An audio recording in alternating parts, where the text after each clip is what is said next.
하겠습니다. 할렐루야. 네, 여러분 잘 오셨습니다. 우리 전호자로 인사하겠습니다. 정말 잘 오셨습니다. 환영합니다. 다시 한번 인사하겠습니다. 예수 믿고 천국 갑시다.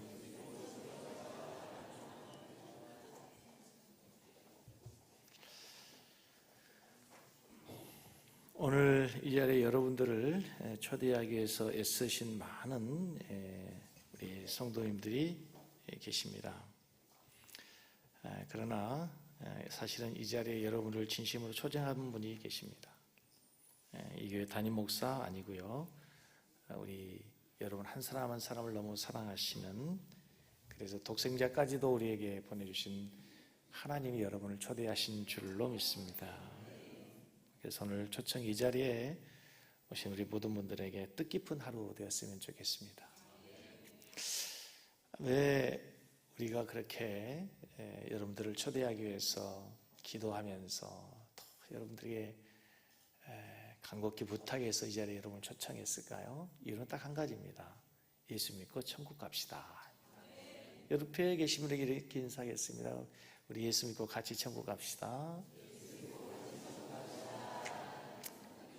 자, 그러면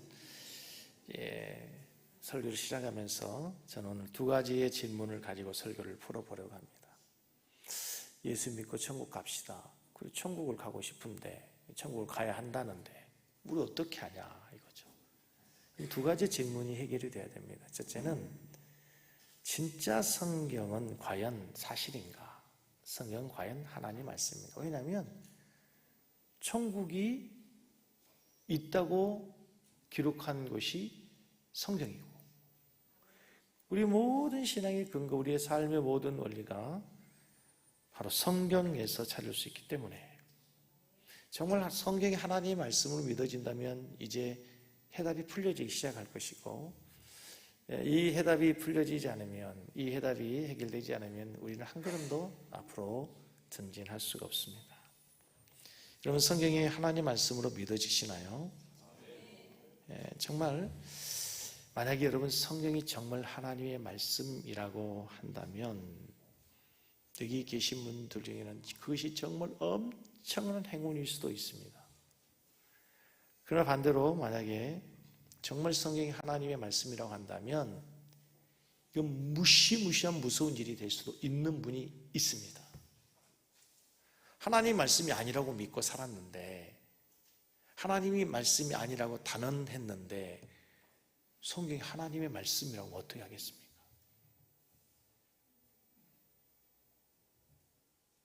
나는 성경이 하나님의 말씀이 아니라고 확신하고 그렇게 믿고 살았는데, 내 마음대로 살았는데 성경이 정말 하나님의 말씀이라고 한다면, 준비된 자들에게, 믿은 자들에게는 정말 말할 수 없는 행운이지만 미처 준비되지 못한 채 내 생각으로 세상의 가치관으로 살았던 사람에게는 무시무시한 일이 될 수 있다는 거죠. 저는 성경이 하나님의 말씀이라는 사실을 믿어 의심치 않습니다. 그냥 하나님의 말씀이라고 믿어집니다. 저도 처음부터 성경이 하나님의 말씀으로 믿어졌던 것은 아닙니다. 정말 저도 믿어보고 싶었습니다. 하나님 믿어보고 싶고요, 성경이 하나님의 말씀이라는 것을 믿어보고 싶었지나 믿어지지가 않는 거예요. 그거 정말 어려운 겁니다.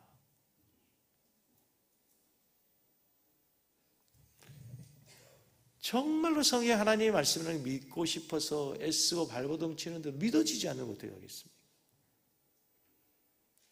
어느 날 믿어진 거예요. 마치 저희 어머니가 저를 낳는 걸 제가 본 적이 없습니다. 어머니 돌아가실 때까지 제가 한 번도 저희 어머니가 정말 나를 낳았을까 의심해 본 적이 없습니다.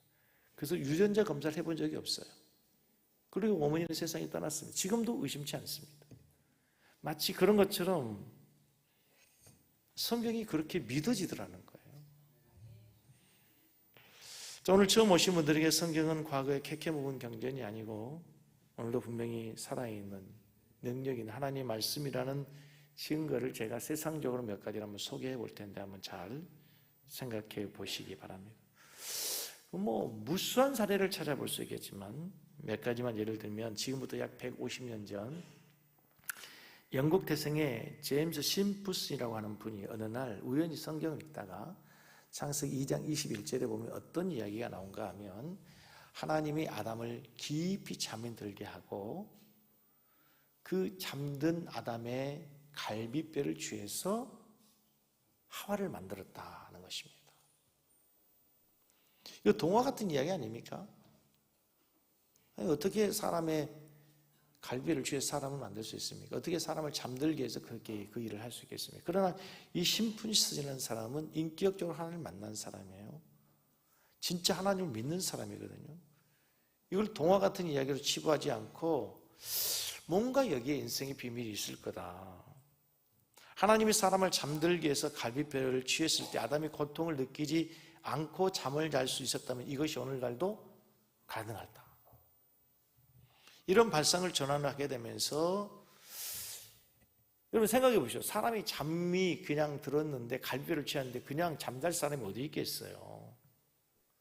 잠재워 놓고 아무리 깊은 숙면을 취한다고 갈비뼈를 취하는데 그냥 모르고 잠을 잘 수 있는 사람은 아니라 아무도 없다는 것입니다. 그러면 이렇게 할 수 있는 방법, 또 다른 더 깊은 잠을 자게 하는 방법이 있을 것이다. 150년 전만 해더라도 사람이 수술하다 고통을 참지 못하여 죽고 수술이 잘못되기도 하고 얼마나 어려운 일이 많았겠습니까? 그래서 이 심프슨이라는 사람이 연구를 거듭한 끝에 마침내 클로로포름이라고 하는 화학물질을 발견해냅니다. 이게 바로 마취제입니다. 이 마취제를 통해서 지금 갈비뼈뿐만 아니라 잠을 재워놓고 척추도 수술하고 뇌도 수술하는 의학이 발전되게 된 것입니다. 성경에 하나님께서 특별히 하나님의 백성이라고 표시를 주는 할례라고 하는 제도가 있습니다. 오늘날 얘기는 포경수술입니다. 그 어느 민족도 포경수술을 하는 민족이 없습니다. 그런데 아주 3,500년 전에 하나님께서 일찍이 이것을 율법으로 명해서 하나님의 백성들에게만 주시는 표시였습니다. 근데 지금 생각해보면 지금은 다 이제 아이들이 태어나 할례를 하게 되지 않습니까? 위생적으로 훨씬 좋은 겁니다. 그런데 한 가지 의문은 이 할례를 며칠 만에 행하라는 거죠? 8일 만에 하라는 겁니다. 좀 이상하지 않습니까? 아니, 어린 아이에게 그 할례를 행하는데 막 태어난 이제 8일 되는 아이, 그 아이에게 어떻게 할례를 행한단 말입니다. 지금처럼 우술이 발견돼가지고 수술실에서 마취하고 뭐 아주 그냥 아주 날카로운 메스를 가지고 수술한 게 아니고 3,000년 전에는 뭘로 수술했을까요? 돌칼로 수술을 한 겁니다. 항생제가 있을까요? 항생제도 없습니다. 8살 아니고 10살 아니고 80개월 아니고요. 며칠? 이제 태어난 신생아 8개월에게 어떻게 돌칼로 할례를 행하라 하는 것입니까? 그런데 1935년에 이 데이라고 하는 사람이 궁금했습니다. 하나님이 분명히 8일을 명령하신 이유가 있을 것이다. 그래서 이분이 결국은 발견한 게 뭐냐면 혈액응고 물질을 발견해요. 혈액응고제, 혈액응고 물질을 발견하게 되는데 이제 사람이 피가 나게 되면은 어느 순간 피가 멈추고 딱지가 생기지 않습니다. 혈액이 응고되기 때문에 그렇습니다. 하나님 우리 인간의 신체를 굉장히 신비롭게 만들었습니다. 여러분 우리 뼈가 있잖아요. 이 뼈가요. 콘크리트보다 4배 강한 것을 아십니까? 그래서 이 연약한 뼈를 가지고도요. 그 무거운 것을 드러낼 수 있는 거예요. 이 뼈가. 그런데 우리 인간의 혈액에서 이 혈액 응고제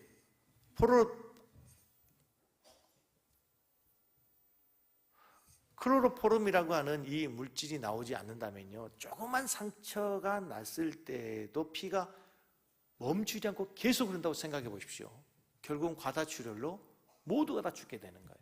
모두가 다. 그런데 성인 남자에게 이제 이 클로로포름이라고 하는 물질이 100이 나온다 할 때 어린 아이가 태어났을 때부터 이제 이 클로로포름이라는 것을 추적해 보니까 3일 되니까 성인의 30%, 그리고 나서 8일째가 됐을 때에 성인의 120% 되는 프로로푸름이 발생을 하고 9일 되니까 정확하게 성인의 100%로 정상이 되는 거예요. 얼마나 놀라운지 깜짝 놀란 거죠.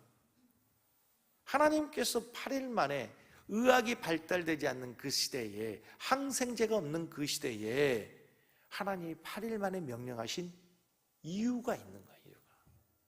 이유가 있는 거예요.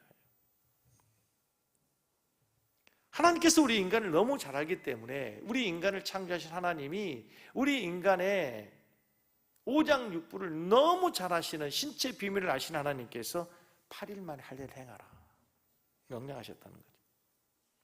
여러분 잘 아시는 성경에 노아의 홍수 나오시죠? 노아의 홍수 사건. 세상의 모든 만물이 홍수로 다 뒤덮였습니다. 만물이 다, 기식이 있는 생물체는 다 죽어버렸습니다. 그때 하나님께서 노아에게 설계도를 주죠. 노아 방주에 설계도를 주시는데, 그 방주의 크기가 오늘날로 환산해 보면은 크기가 135m, 높이 13.5m, 넓이가 22.5m입니다. 이상하지 않습니까? 그렇게 하나님께서 왜 명령을 내셨어요? 근데 우리가 상식적으로, 우리가 아무 생각 없을 때 홍수가 났어요. 이 배가 안전하기 위해서 여러분이 배를 만든다면 어떤 크기로 만들겠습니까? 직사각형으로 만들든지 정사각형으로 만들어야 그 폭풍이 안전하겠죠.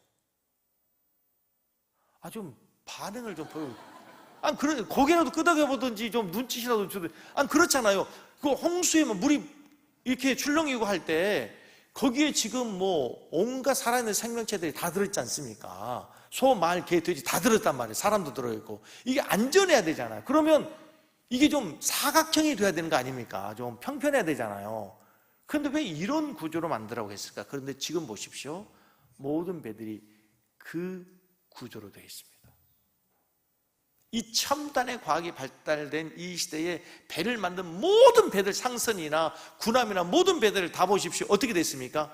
노아의 홍수의 그 구조로 정확히 되어 있습니다. 얼마나 놀랍습니까? 노아의 홍수 시대에는요, 인간의 과학이 없던 시대예요. 그런데 하나님께서 그 홍수에 가장 안전한 배를 명령해 주시는 거예요. 우연일까요? 성경이 어떻게 정확한 수치를 주십니까? 놀라운 비밀입니다. 네? 놀라운 비밀이에요.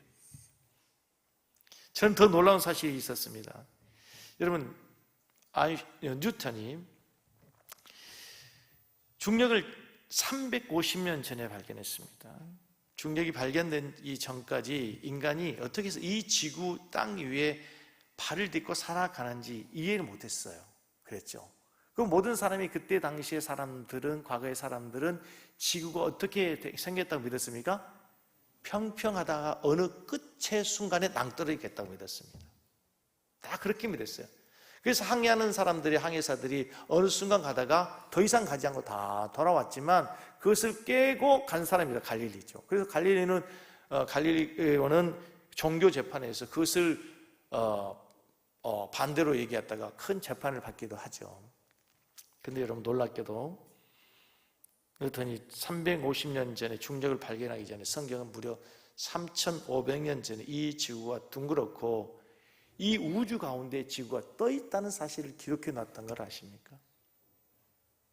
자, 욥기서 26장 7절을요, 세번역 성경에는 이렇게 번역해 놨습니다.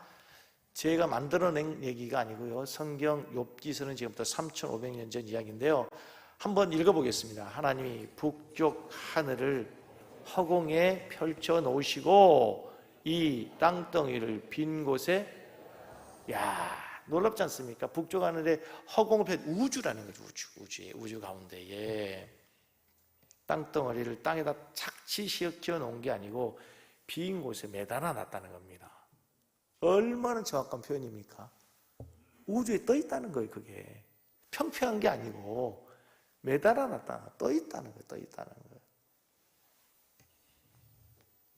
이 3,500년 전 누구도 상상해 본 적이 없어요. 그 누구도 이걸 예측해 본 사람이 없는데 지구가 매달아 놓은 것처럼 공중에 떠 있다는 걸 누가 말하겠어요? 모두가 다 땅에 사람이 발을 딛고 살아가는 시대에 이 거대한 땅덩어리 지구를 매달아 놨대요. 공중에 떠 있대요. 우주를 창조하신 하나님이 아니면 그것을 알 수가 없는 거예요.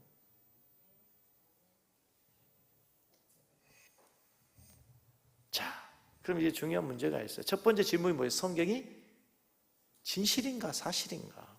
여러분, 성경이 참이랑 우리는 이렇게 살면 안 돼요. 지금처럼 살면 안 돼요. 내 생각대로 살면 안 돼요. 성경이 정말 하나님의 말씀이라고 한다면 우리는 생각을 바꿔야 돼요. 삶을 바꿔야 돼요. 하나님의 말씀대로 살아야 될 줄로 믿습니다. 자, 그렇다면 두 번째 질문. 하나님의 말씀이라는 건 성경에서 우리가 천국을 간다고 하는 것, 사람이 죽고 난 다음에 영생이 있다고 하는데 그 예수를 믿어서 우리가 천국을 간다고 얘기해요. 오늘도 하나님이 세상을 이처럼 사랑하사 독생자를 주셨으니 누구든지 이 예수를 믿어야 멸망치 않고 영생을 얻게 한다. 이 예수를 믿어야 된다고 하는데 중요한 질문은 과연 예수는 인간이 아니고 신인가? 라는 질문, 두 번째 질문이죠. 지금 저희 설교를 따라오고 계시나요? 이해가 되시죠? 자, 그렇다면 중요한 건 우리가 예수를 어떻게 생각하느냐라고 하는 것보다도 예수님 자신이 예수님 뭐라고 했는가, 예수님 자신을 어떻게 생각했는가, 스스로 자신을 뭐라고 했는가, 이걸 조금 어려운 신학적인 표현으로 메시아의 자의식이라고 해요. 메시아의 신, 그분이 스스로 자신을 어떻게 생각했는가. 예수님께서는 가끔 이런 말씀을 하셨어요. 요한복음 10장 30절에 나와 아버지는 하나이다. 나를 본 자는 아버지를 보았다. 이렇게 얘기해요. 다른 말로 이런 말이에요. 나와 하나님은 동격이다. 이 말 때문에 이것을 오해한 유대인들은 참나마도다. 신성을 못 얻겠다고. 내가 감히 어찌 하나님의 이름을 함부로 부를 수 있고 내가 어찌 감히 하나님과 내가 하나라고 하느냐. 유대인들의 입장에서는 도저히 이것을 받아들일 수가 없었던 것이죠.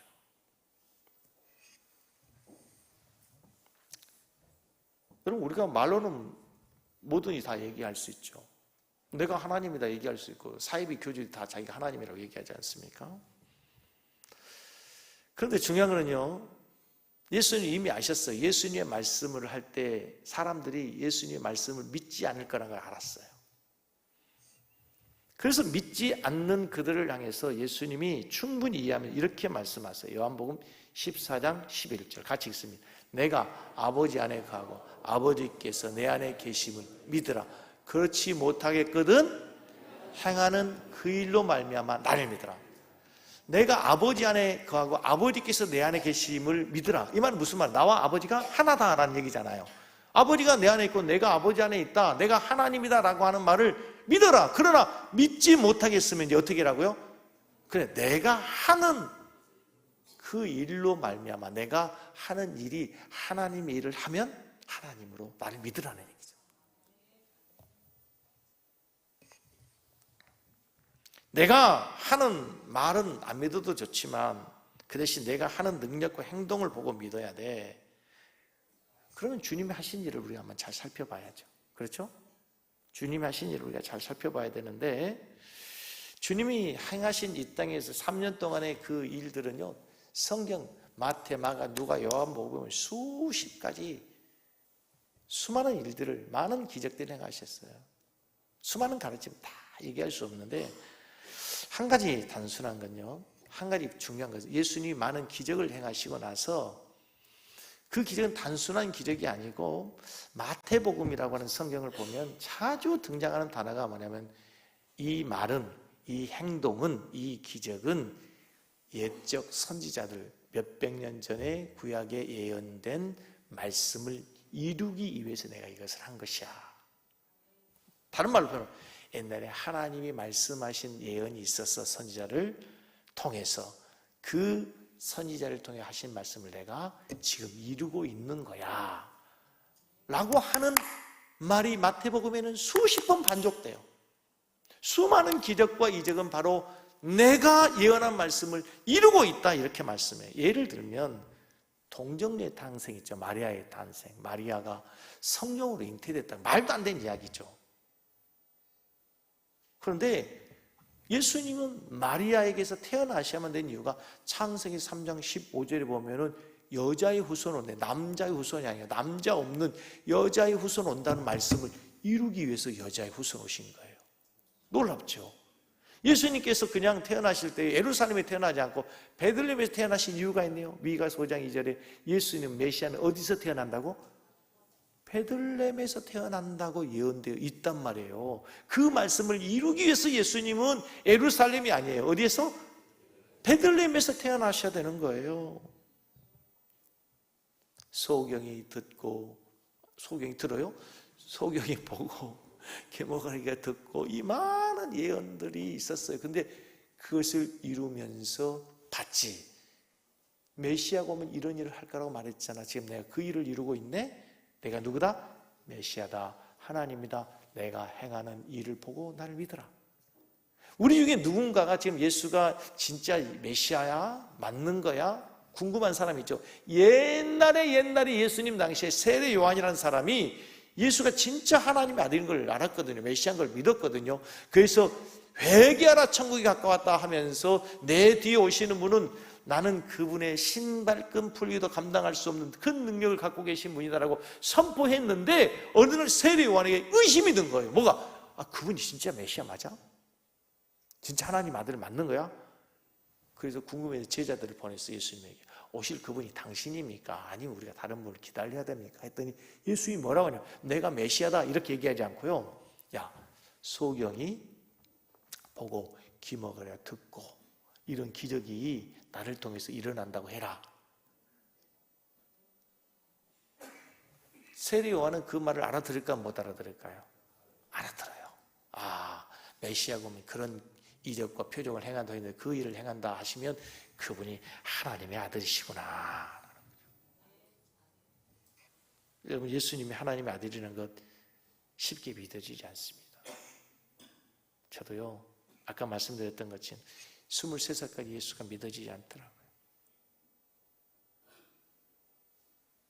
하나님이 살아계시다면, 하나님이 공평하시고 정의의 하나님이라는, 성경에 기록된 대로 하나님이 사랑의 하나님이라면 어떻게 내 인생에 이렇게 억울한 일이 있을 수 있고 어떻게 이렇게 불공평한 일이 있을 수 있느냐고. 하나님의 공의는, 하나님의 정의는 정말 살아있는 거냐고.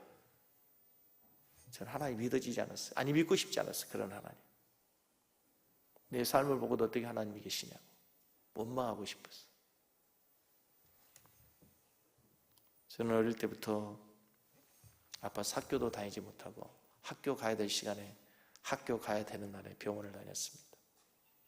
선생님에게 공부하고 가르침 받아야 할 시간에 저는 유명하다고 하는 한의사에게 진맥을 맞고 침을 맞아야 됐습니다.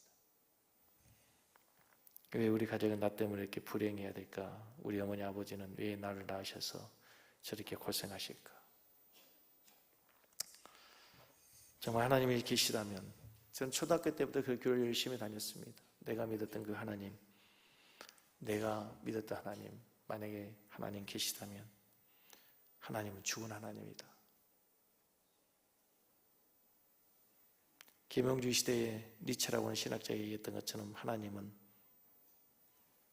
이미 죽었다라고 생각되고 하나님은 그런 하나님을 믿고 싶지 않았습니다. 그런데 정말 불현듯 어느 날 주님이 저에게 찾아오셨어요. 제가 주님을 만난 게 아니고 그분이 나에게 찾아오셨어요. 저의 가슴 깊이 저에게 인격적으로 오셨어요. 제가 그분을 만나고 난 다음에 그 뒤로부터는 저에게 논리가 중요하지 않게 됐습니다. 이론과 설명이 필요 없게 됐어요. 그냥 하나님 믿어졌습니다. 성경이 100% 믿어지기 시작했어요. 내 눈으로 보이지 않지만 귀신이 쫓겨난 걸 보았고 그 예수 이름은 병난 것을 보았고 지금도 예수 그분의 이름과 능력으로 저는 날마다 수많은 하나님이 행하신 일들을 보고 경험하고 많은 기적들을 보며 살아가고 있습니다. 그래서 저는 제 설명과 논리보다 중요한 것은 하나님이 살아계시다는 사실, 저는 이것을 말씀드리고 싶은 거예요. 하나님은 지금도 분명히 살아계신다는 거예요. 저희 짧은 지혜로 이 짧은 시간에 그걸 다 말씀드릴 수 없어요. 그러나 제가 하나님을 만났듯이 오늘 이 자리에 오신 우리 모든 성도님들이 하나님을 만나는 역사 있기를 주의 이름으로 축복합니다. 내 말을 믿지 못하겠거든 내가 하는 일을 보고 믿으라. 이건 너무 중요한 거예요.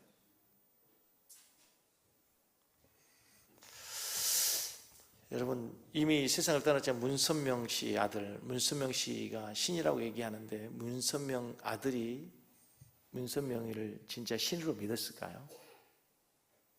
저는 믿지 않았을 거라고 생각해요. 그러고 나니까, 그래서 죽고 나니까 아버지 재산을 가지고 어머니하고 자식들이 서로 고소하면서 재산 싸움을 하고, 그분이 진짜 신이었다고 믿었다면 그럴 리가 있겠습니까? 신천 이만희가 보이시라고 합니다. 자기가 하나님이라는 거죠. 신도들은 속일 수 있어요. 가족은 속지 않습니다. 가족은 다 이미 이만희를 떠났습니다. 이만희의 가장 측근에 있는, 이만희의 가장 가까이에 있던 측근들이 다 지금 그의 불의를, 지금 다 유튜브에 보면은요, 그는 사기꾼이다, 아주 나쁜 놈이라고 이미 다 지금 폭로하고 있습니다. 가장 가까이에 있는 사람들이 믿지 못하겠다는 거죠. 그의 친구들 뭐라고 얘기할까요?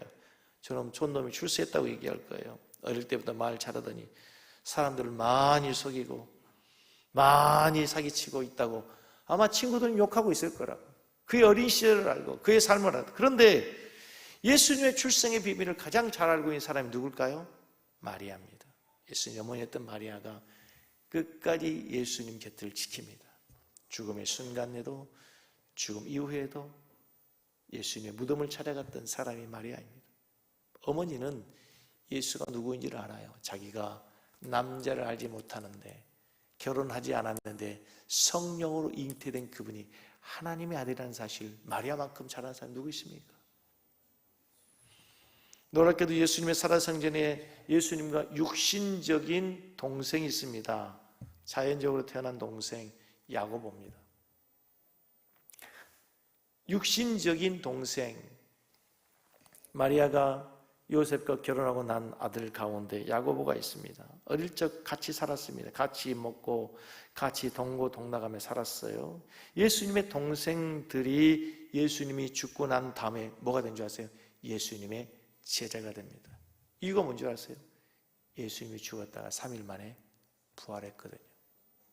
그걸 보았거든요. 그분이 하나님이라는 것을 알았어요. 그리고 그분이 쓴 책이 있어요. 바로 야고보서라는 책이에요. 예수님의 동생 야고보가 1장 1절에 본인을 이렇게 소개합니다. 같이 읽습니다. 하나님과 예수 그리스도의 종 야고보, 이렇게 하게 돼요. 예수 그리스도의 형제 야고보, 이렇게 되거든요. 예수님의 형제 야고보, 이렇게 얘기하네요. 자기 육신의 형인 예수님을 하나님, 그리고 나의 주님, 나는 그분의 종이라고 이렇게 표현할 수 있는 게 뭐예요? 그분이 어떤 분인가를 알았어요. 그리고 그걸 외치다가 그가 끝내 죽어요. 예수님은 하나님의 아들로 오셔서 십자가에서 죽으시고 부활하신 후에 500여 명이 보는 앞에서, 일시에 보는 앞에서, 환상이 아니라, 환청이 아니라 사람들이 보는 앞에서 하늘로 올라가셨습니다. 그 500명이 마지막에 다 어떻게 삽니까? 이 영화 같은 이야기, 거짓이 아니고 확실한 증거 가운데 하나라 라고 하는 분명한 증거 중에 하나가 뭐냐면, 그분들이 다 예수의 제자가 돼서 예수를 전하다가 감옥에도 가고 매도 맞고 순교하게 된다는 거예요. 더 쉬운 얘기로 예수님의 12명의 제자들이 있었습니다. 예수님이 십자가에 죽을 때 다 따랐습니다. 다 배신했어요. 여러분 잘 아는 것처럼 베드로는 예수님을 모른다고 저주까지 했어요. 그런데 끝내 예수가 죽고 난 다음에 부활했어요. 그분을 만났어요. 예수를 부활을 증거하다가 매도 맞습니다. 감옥에 갑니다. 마지막 십자가에 거꾸로 매달려 죽습니다. 여러분, 사람이 거짓말하다 죽을 때는 진실을 얘기하죠. 거짓말을 얘기하다가 마지막 죽음의 순간은 아들을 부릅니다.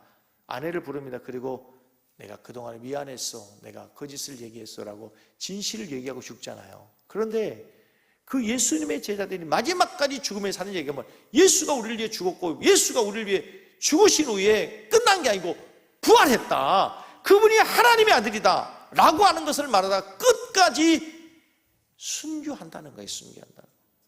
여러분, 누가 거짓을 얘기하다가 자기 목숨을 내어놓을 사람이 누가 있겠습니까? 거짓을 위해서. 예수님의 제자들이 다 그렇게 예수가 참 하나님이라는 사실을 증거하다가 죽게 되더라는 거예요. 여러분, 거짓이었다라면, 속았다라면 절대로 목숨을 걸릴 이유가 없었을 텐데, 그분을 전하지 않았을 텐데 예수가 하나님이라는 사실을 목격했거든요. 결론은 이것입니다. 이제 말씀을 정리할 텐데요, 결론은 이것입니다. 여러분, 성경은 사실입니다. 성경이 하나님 말씀입니다. 성경이 하나님 말씀이라면 하나님 말씀대로 살아야 되는데, 그 성경에서 예수 그리스도께서 하나님이라고 말씀하시는데 예수 그리스도가 참 하나님이십니다. 우리의 구원자이십니다. 저는 논리로 말하고 싶지 않고요, 제가 논리로 설명할 길도 없어요. 오늘날 교회를 보면서 여러 가지 많은 생각할 수 있습니다. 예수 믿는 사람들 보면서 많은 사람들이 PD수첩에 나오는 그 여러 가지 프로를 보면서 손가락 잘 하는 경우가 있습니다. 교회가 왜 그래? 예수 믿는 사람이 왜 그래? 저는 인정합니다. 교회가 잘못 가르친 것도 있고 목사들이 잘못한 것도 있고 예수 믿는 성도들이 부도덕하게 잘못하고 있는 것도 사실입니다. 어쩌면 이 교회 가운데요, 도둑놈도 있고요, 지금도 사기꾼도 있을 수도 있습니다. 예배 드리는 것 같지만요, 다 똑같이 같은 모습으로 천사처럼 예배 드리지만 밖에 나가면 엉망진창의 사람들이 있을 수도 있어요. 그러나 한 가지 분명하게 말씀드리겠습니다. 한 가지 분명한 것은요, 어쩌면 그 사람은 예수를 만나지 못했기 때문에 이렇게 살 수도 있고요, 진짜 예수 만난 사람은 예수 만났기 때문에 그 정도 된 거예요.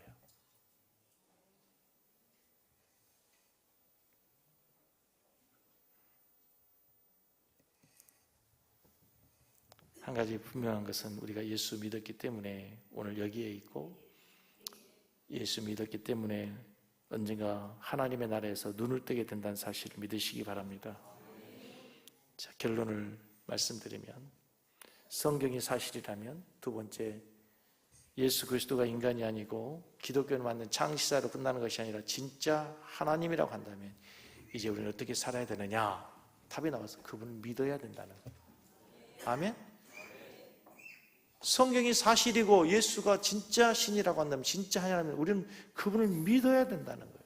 왜? 요한복음 3장 16절 다시 한번 보시면, 하나님이 세상을 이처럼 사랑하사 독생자를 주셔서, 예수를 주신 이유가 뭐예요? 그를 믿는 자마다 멸망하지 않고 뭘 얻도록? 영생을 얻도록 하기 위해서. 영생을 얻도록, 영생이란 천국 가는 걸 얘기하는 거예요. 죽음을 극복하고 영원히 사는 것을 말씀하는 거예요. 많은 사람들이 이렇게 얘기합니다. 왜 기독교는 그렇게 사랑을 얘기하면서 평화를 얘기하면서 화합을 얘기하면서 그렇게 독선적이야, 독단적이야, 배타적이야? 예, 배타적이 맞습니다. 많은 사람들이 뭐로 가도 서울만 가면 된다고 얘기합니다. 뭐로 가도 서울만 가도 여러 가지 방법이 있는데요, 근데요, 그 길이 하나밖에 없다면 어떡하겠습니까? 뭐로 가는 것이 아니라, 여러 가지 길이 아니라 그 길이 only one way라면 어떡하겠습니까? 얼마 전에 제가 외국을 갔는데요, 가이드가 이런 얘기를 해요. 여권 잘 보관하셔야 됩니다. 그 여권. 한국 사람들은 그 여권 쉽게 생각할지 모르겠지만 그 여권이 그 나라에서는 얼마 가치가 있어요? 6천만 원의 가치가 있답니다. 6천만 원. 여러분, 우리 한국 여권을 가지고요, 세계 100개국의 나라에 무비자로 다닐 수 있습니다.